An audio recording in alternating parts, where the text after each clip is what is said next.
おはようございます。ラーユ古生物チャンネルです。今回は東京上野にある国立科学博物館に来ているよ。事前に言っておくと YouTube への投稿許可はもらってるので安心してね。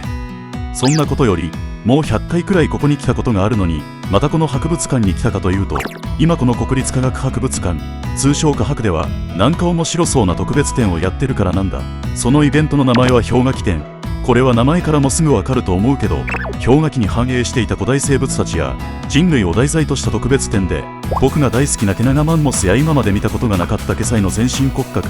復元模型などが鑑賞できること以外に、なんと子供の全身骨格や復元模型も展示されていたよ。なので今回は国立科学博物館の常設展と特別展の2つをお届けしていく。だけどこれから特別展を楽しみに旅行の計画を立ててる日にも考慮して、氷河期展の方は一部しか見せなかったり、より楽しむためにはどうしたらいいかなどをお伝えしていくので、楽しみにしていてね。それでは早速入館していこう。まずは常設展から見たいから、いつも通りの入り口に向かっていく。入館は高校生まで無料という太っ腹ぶり。毎回お世話になってます。はい。というわけで入館したんだけど、この博物館は主に2つの建物に分けられるのだ。それが日本館と地球館で、展示されているものは名前からよく伝わると思うのだが、テーマが違い、日本館のテーマは日本の科学、技術、産業史で、日本の科学技術の発展の歴史、日本の自然や文化に関連した科学、日本国内の動植物や鉱物、気象、地震、生活の科学、昔の日本の技術などが展示されてるよ。また逆に地球館は、自然史、科学技術、地球の歴史などで恐竜や化石、古生物の展示、地球の成り立ち、地質学、鉱物、地球環境、宇宙や天文学の一部、生物の進化や多様性、動植物の標本など全世界のものが展示されているんだ。めちゃくちゃ大量にあるよね。だから今回は専門外のところは飛ばして古代生物に関連のある場所に行ったよ。はい。ということで早速来ました。地球館の地下1階、恐竜の階。まずは始祖鳥と人間がお出迎え。そこから奥に進むにつれ、バンビラプトルを用いた化石発掘後に行う処理方法が解説されている場所があり、そこには全身骨格とか復元模型などが見えてきて、その後ついにこの回の一番魅力的な展示を見ることができるよ。マジ大迫力だね。ここの場所は言っちゃえばそんなに大きい方ではないけど、展示されている恐竜の種類が豊富だし、かなりの数の動画でいろいろ解説してくれるから、恐竜について何も知らなくても絶対に楽しめる場所だよ。1ミリたりともこびうるわけじゃないけど、自分が恐竜を好きになったのもこの国立科学博物館の影響が大きい。まあそんなことはさておき、ここには友達と行ったんだけど、そいつが言うにこのポーズはダサいらしい。だけどこれただただ適当なわけではなく、ティラノサウルスがしゃがんだ姿勢で迎え撃つような体勢なのだが、向かい側にいるトリケラトプスがやや頭を下げて突進のポーズをしているから、生死をかけた対決シーンを仕上げしているんだと思うよ。デモスタンという愛称のついた全身骨格のレプリカで、全長12メートルで相当でかくてコンパクトにする必要があったからという裏事情もありそうだね。はい、ということで、このティラノサウルスのポーズについて語った時にトリケラトプスにも触れたから、次は頭周りの装飾を進化させた臭食盗類であるパキケファロサウルスや大量のケラトプス科について触れていく。はい、まずはパキケファロサウルスから。この恐竜は頭の骨を分厚く塩くずつきをしているイメージのある恐竜。この博物館に展示されているパキケファロサウルスは茶色い部分が本物で白い部分がレプリカということが一目見てわかる展示になってるね。全身が揃わないことがよくわかる化石だわ。続きましてケラトプス科ですが、これもなんと実物のトリケラトプスの三条化石が展示されているよ。マジでここまで綺麗に保存されてるのはすごいよね。だけどこの展示の上側の展示物もすごいことになってるんだけど、それがこちら、ケラトプス科の頭骨たち。左から順番にスティラコサウルスの子供の頭骨、パキリノサウルスの頭骨、アンキケラトプスの頭骨、カスモサウルスの頭骨の4つが展示されているよ。同じケラトプスの仲間でもこんなにフリルも角も違うので、見比べて違いを見つけてみてね。ちなみに密かに離れた場所にはプロトケラトプスの頭骨も展示されているよ。そんな展示の隣には総人類という体を骨質の板やトゲで守っていた恐竜たちが展示されていて、鎧竜類であるスコロサウルスと剣竜類であるステゴサウルスの全身骨格があって、それぞれの特徴であるハンマーのようなコブとスパイクを手で触ってどんな構造か学べる場所もあるんだ。また長期薬類ももちろん展示されてて、そいつの名前がヒパクロサウルスで、二足歩行の展示と四足歩行の2つの展示があって、四足歩行の方はまだ子供とされているよ。他にも興味深い展示があって、このオブイラプトルの仲間のシチパチは巣で卵を温めてるような感じで展示されていたのだ。一時期は卵の近くから見つかったという理由で卵を泥棒して食べるグループと思われてきたが、今ではそれは誤りで、自分の卵を温めていただけだったという悲しいグループだよ。他はデイノニクスを回転させて観察する展示。一見いろんな方向から観察できていい展示かなと思ったけど、この恐竜のグループが鳥類に近いのでどうしても丸焼きにしてるようにしか見えないよね。上手に焼けて美味しくなれ。ここのゾーンのテーマは地球環境の変動と生き物の進化、恐竜の謎を迫るということで、本当にたくさんの種類の恐竜が展示されていたり、その強量絶滅に導いたチックシュルーブ隕石が落ちたことを示す KPG 境界も展示されてて、何回行っても学べることがあるね。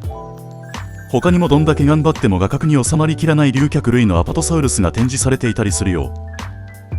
はい、これにて地球間の地下1階、恐竜の階は終了なので、次はもう一つ下の階、地下2階の地球環境の変動と進化、誕生と絶滅の秘密がテーマのゾーンへ向かう。ということでね、着きました。まあエスカレーター一つ降りるだけだし、さっきから30秒も経ってないね。ここは先ほど言った通り、誕生と絶滅を題材としている場所で、生物が爆発的に誕生したカンブリア紀の化石だったり、奥には環境の変化に耐えきれなかったり、生存競争で敗北したりして絶滅した海生爬虫類や絶滅哺乳類が展示されているので楽しみにしててね。まあもうすでに見ているのはカンブリア大爆発で莫大に繁栄した生き物たち。当時まだ数センチの個体しかいない時に1メートル近くあったとされるアノマロカリスなどが展示されていたり、産業宇宙のコーナーでは古生代ならほぼどの時代にもいたため、大量の種類がいて違いを見つけたり、その種類の特徴を探すのも案外おもろいよ。他にもいろんな人たちから肝がられてた産業宇宙の復元模型なんかもあったね。っていうか最初見た時本当に驚いたんだけど、ここの博物館、ダンクルオステウスの化石が展示されているんだ。この魚はバンピリっていうグループに所属してるんだけど、こいつは違うところで堂々と展示しても申し分ないやつなんだけど、なぜか一番下にこっそりと佇んでたよ。でもここの魚類のコーナーはオートデウス、メガロドンの歯も大量に展示してあるし、アクセルロディクティスっていうシーラカンスも展示されてたりするから、ここはここでとても良い展示場所だね。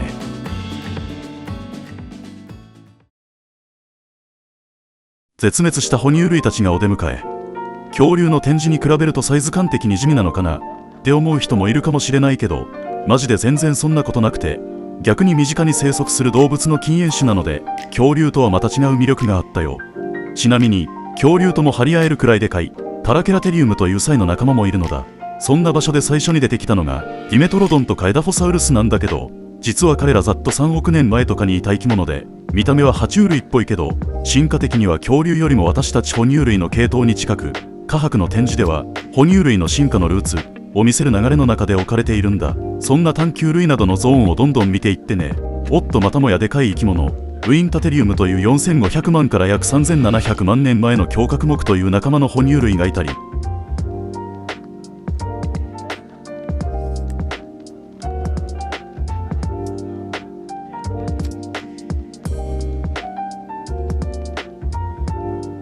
馬の先祖でまだ3本指で支えていたメソヒックス、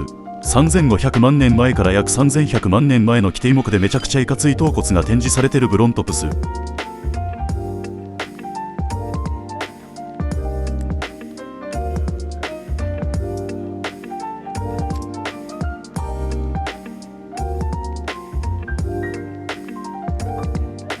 あとはみんなアークでお世話になってるであろうカストロイデスなんかも展示されてたよ。ビーバーの仲間なだけあって本当に歯がすごいことになってるね。さらにはギガンテウス大角鹿、こいつは確か絶滅理由が面白くて残念な図鑑とかでも紹介されてたよね。そんでその先には犬とか猫とか象とかが展示されてる場所になってて、洞窟の中で生活してたとされるホラーアナグマや、最近ゲノム編集で復活したと騒がれていたダイヤウルフ、サーベルタイガーで有名なスミロドンなどの全身骨格が展示されていて、その奥には通常の象とは違って樹皮などを剥ぎ取るためなどに下向きに生えたデイのテリウムや、マンモスと違って頭頂部がフラットで前後にやや長い頭をしていたアメリカマストドン、スプーンのような下顎を持つプラティベロドン。他にもサイに似てるが全然違うアルシノイテリウムや、北米のメガファウナの中でもかなり最後まで生き残っていたコロンビアマンモスなども展示されているんだ。マジ超尾類が好きな人は結構テンション上がるよね、ここ。そしてさらに奥に行くとまたもや大量に展示されてて、大怠け者のメガテリウムやユーテイ類のトクソドン、アラスカからメキシコにかけて分布したバイソンであるジャイアントバイソン。顔は馬だが体はいかついカリコデリウム科のモロプス。そしてサイの仲間で全長 7.4 メートル、肩までの高さが 4.8 メートル、首の長さが2メートルから 2.5 メートル、体重は約11トンから20トンのパラケラテリウムなんかも展示されてるよ。恐竜に目が行きがちだけどこっちも十分以上にすごすぎるよね。そんで今は壁側の展示を見せていったから、お次は内側の展示を見ていこう。はい。内側にはまず口に面白い構造を持つモササウルス科のティロサウルス、そしてクジラの仲間のバシロサウルスが展示されているよ。そして奥には前の動画で挙げた三重県の旅にも登場した呪文の禁煙種であるステラー海牛だったり、埼玉県小鹿野町や岐阜県土岐市から発見されているパレオパラドキシや、全長約4メートル、甲羅が 2.2 メートルで亀最大のアーケロン。他にもクジラの先祖であるパキケトウスや魚竜類のレプトネクテスなんかも展示されてたのだ。そしてこの地下2階はまだあって、マンモスの骨を使って作られた建築物や船のミニチュア模型的な感じのやつなど、昔の人類に関するものがたくさんあったりして人類の歴史を知ることができるよ。ということでここ地球館は以上で、次は日本館へ移っていきたいと思うのだ。はい、日本館へ到着しました。ここにある展示は自然を見る技、日本人と自然、生き物たちの日本列島、日本列島の素顔、日本列島の生い立ちという主に5つ常設で行われてるんだけど、今回は日本館3階にある日本列島の生い立ちについて見ていくよ。ということで着きました。まず入り口で日本の福島県いわき市で発見されたエラスモサウルス科の双葉スズキ竜、正式名称で双葉サウルスがお出迎え。この全長約6メートルから9メートルのこの首長竜は、ここ国立科学博物館だと全身骨格、三条化石、また実物の頭骨や鎖骨などが展示されているよ。ちなみに当時高校2年生だった鈴木忠さんが自宅近くを流れる川岸でサメの歯の化石を探している最中に偶然見慣れない巨大な骨を発見したのが始まりだよ。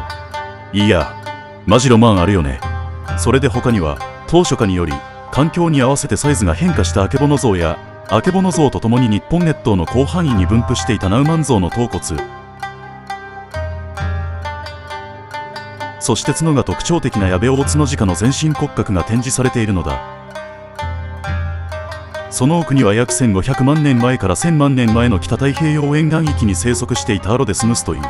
アシカやセイウチなんかといった生き物と共通の先祖から進化したキキヤク類がいたり、その奥には円柱を束ねたような構造の球歯を持つ側虫類で有名なデスモスチルスとパレオパラドキシアが展示されてて、ここのデスモスチルスは世界で最初に発見されたものだよ。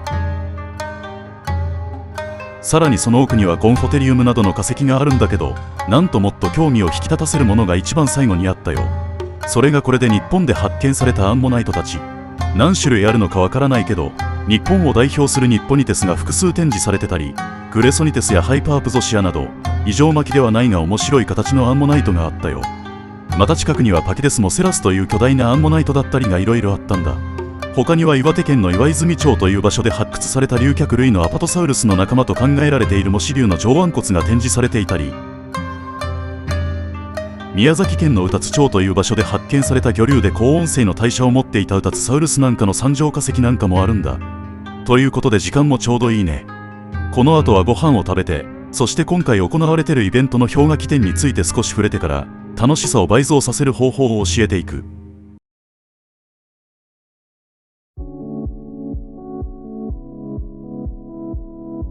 はい。ということでこの氷河期展をより楽しむためにはということについて話していく。まあ言っちゃえば親切にかなり解説してくれるから予習しとくべきポイントなんてないし、普通いらないんだけど、より理解を深めたかったり学術的なことを学んで楽しみたい方に一つだけ言えることは、氷河期にいたメガファウナについて知ってるか。これらを知らなくても解説パネルがあったはずだから別に大丈夫なはずだけど、あの解説パネルを全部読むのはかなり根気強さと集中力がいるから先に予習しちゃうのもおすすめだよ。ちなみに氷河期といったら思いつくような生物だけで十分だよ。例を挙げるとケナガマンモスだったりケサイ、大津の鹿とかだね。まあ別に知識なくても、あのライオンかっこいいとか思うだけで自然と楽しくなるから安心してね。ということで今回は、国立科学博物館の常設展及び特別展を少しお見せしていきました。この動画を見て興味を持った方はぜひ足を運んで見に行ってみてください。また上野駅周辺には国立科学博物館以外にも、上野動物園だったり面白い施設がたくさんあるからおすすめでよ。